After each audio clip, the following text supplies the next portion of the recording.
తాజాంశం చూస్తున్నాం. వైసీపీ నేత చెవిరెడ్డి భాస్కర్ రెడ్డికి హైకోర్టులో ఎదురుదెబ్బ తగిలింది. పోక్సో కేసులో చెవిరెడ్డి వేసిన క్వాష్ పిటిషన్ను హైకోర్టు కొట్టివేసింది. మరింత సమాచారం మా ప్రతినిధి జయప్రకాష్ నాయుడు తెలుసుకుందాం. జయప్రకాష్, హైకోర్టు ఆదేశాల వివరాలేంటి?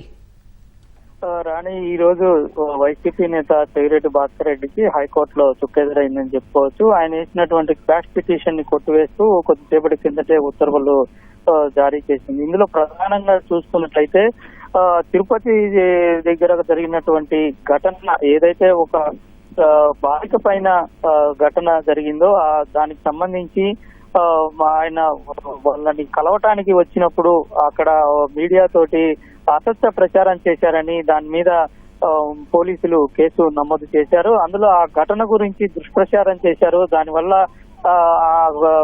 కుటుంబానికి కూడా చాలా నష్టం జరిగిందని, అదే విధంగా ఆ బాలికకు సంబంధించి అక్కడ జరిగినటువంటి ఘటనలో అసత్య ప్రచారం కూడా జరిగిందని, అత్యాచారం జరగకపోయినా జరిగిందంటూ ప్రచారం చేశారనే ఆరోపణలతోటి పోలీసులు కేసు నమోదు చేశారు. దీనికి పోక్సో బాలిక పైన ఈ జరిగిన సందర్భంలో పోక్సో కేసుగా నమోదు చేశారు.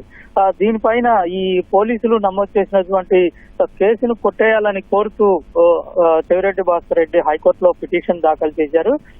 ఇటీవల వాదన కూడా జరిగింది. ఇందులో ప్రధానంగా ఇటు చెవిరెడ్డి భాస్కర్ రెడ్డి తరఫున ఇదంతా రాజకీయంగా నా పైన కేసు నమోదు చేశారు, ఇదంతా కావాలని ఎత్తుగడతోటి నమోదు చేశారు, నేను కేవలం పరామర్శకు వెళ్ళాను, పరామర్శకి వెళ్ళిన నేపథ్యంలో వారితో మాట్లాడాను, అయిన సందర్భంలో ఈ విధంగా కేసు నమోదు చేయటం అనేటువంటిది తగదు అనేటువంటి వాదనను ఇటు చెవిరెడ్డి భాస్కర్ రెడ్డి తరఫున న్యాయవాది వినిపించారు. మరొక వైపు ఇటు ప్రభుత్వం తరఫున న్యాయవాది ఇందులో ఈ ఘటనలో ఇది చాలా సెన్సిటివ్ తో చాలా సున్నితమైన అంశము, ఒక బాలిక పైన ఇటువంటి అత్యాచారం లైంగిక వేధింపులు జరిగినప్పుడు మైనర్ల పైన వాటి వివరాలని ఈ విషయాలన్నింటినీ అసలు చెప్పకూడదు అనేటువంటి నిబంధనలు ఉన్నాయి. ఇటువంటి తరుణంలో అసలు జరగని ఘటనను అంశాన్ని పైకి తీసుకువచ్చి ఆయన చెప్పారనేటువంటి వాదన వినిపించారు. దీనివల్ల